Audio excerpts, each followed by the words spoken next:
There were a group of companions of Rasulullah sallallahu alaihi wasallam who were on a trip, and they came upon a group of Arabs in the desert, and they requested from those Arabs to give them some hospitality, since they were in the middle of the desert and they were kind of like wayfarers.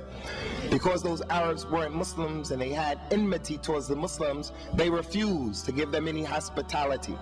So the companions, under the emirship of Abu Sa'id al-Khudri radiyallahu anhu, they continued their trip. Allah Ta'ala caused the leader of those people who refused the hospitality to the companions to be stung by a scorpion or bit by a poisonous snake. He was dying from the poison.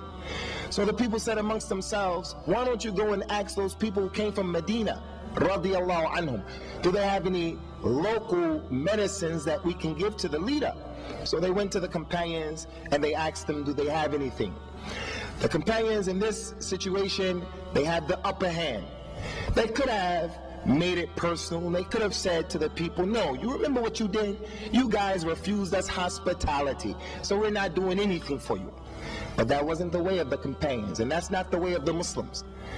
Abu Sa'id al-Khudri said, yes, I have something I can perform on him, but before I do this, I want you people to agree to give us something in return.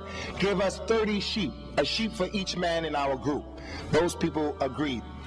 Abu Sa'id al-Khudri went back and he read over the man Surah al-Fatiha. This is in Sahih al-Bukhari, in the chapter of the virtues of the Quran, Surah al-Fatiha. He read over the man 7 times, Surah al-Fatiha. After the 7th time, he spit on the man.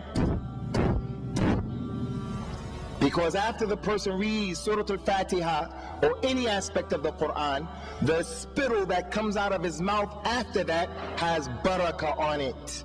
The man stood up and started walking around as if he was okay. So the kuffar gave them the camels. Abu Sa'id al-Khudri said, no, we have to go see if this was okay. We have to ask Rasulullah sallallahu alaihi wasallam. When they got to Medina, they told him the story. Rasulullah said to Abu Sa'id al-Khudri sallallahu alaihi wasallam, he said, وَمَا يُدْرِيكَ أَنَّهَا رُقْيَةٌ. How did you know, Abu Sa'id, that Surah al-Fatiha was a ruqyah? How did you know that Surah al-Fatiha is a surah that if the woman is experiencing the pains that she get at the beginning of each month, she can just read Surah al-Fatiha on herself? The person who's suffering from some type of sickness or disease, before spending money to go to the doctor or here or there, he uses the Quran.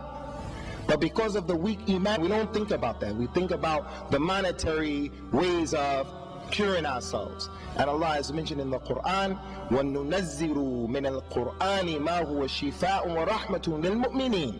We have revealed in the Quran that which is a shifa and a rahmah to the believers. It will take away, wallahi, some of the more serious diseases that people are dealing with. But you have to have iman. So, Surah al-Fatiha is, without doubt, the greatest surah of the Quran. Bismillahir Rahmanir Rahim. Allah, mighty and sublime be He, has said, I have divided prayer between myself and my servant into 2 halves, and my servant shall have what he has asked for. When the servant says, Alhamdulillahi Rabbil Alameen, Allah, mighty and sublime be He, says, my servant has praised me. And when he says, Ar-Rahmanir Rahim, Allah, mighty and sublime be He, says, my servant has extolled me. And when he says, Malik Yawmiddin, Allah says, my servant has glorified me. And on one occasion he said, my servant has submitted to my power. And when he says, إِيَّاكَ نَعْبُدُ وَإِيَّاكَ نَسْتَعِينُ, he says, this is between me and my my servant shall have what he has asked for. And when he says, اهْدِنَا الصِّرَاطَ الْمُسْتَقِيمَ صِرَاطَ الَّذِينَ أَنْعَمْتَ عَلَيْهِمْ غَيْرِ الْمَغْضُوبِ عَلَيْهِمْ وَلَا الضَّالِّينَ,